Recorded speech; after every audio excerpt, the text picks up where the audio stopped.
राष्ट्रवादीचे आमदार अमोल मिटकरी यांच्या घरी देखील बाप्पाचं आगमन झालं। यावेळी त्यांनी अनोखा देखावा साकारलाय। अजित पवारांना मुख्यमंत्रीपदाच्या खुर्चीवर बसवल्याचा फोटो साकारण्यात आलाय। जागा वाटप आणि निकालाआधीच अजित पवार महाराष्ट्राच्या मुख्यमंत्रीपदाच्या खुर्चीवर बसल्याचा फोटो मिटकरींनी ठेवलाय।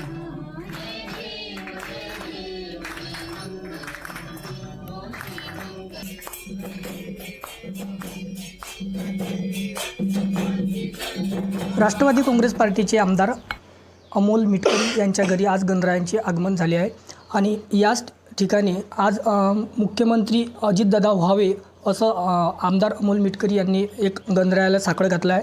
त्या संदर्भात आज आपल्यासोबत जुळलेले आहे आमदार अमोल मिटकरी। दादा, मला सांगा, आपण काय साकडं घातलं आहे?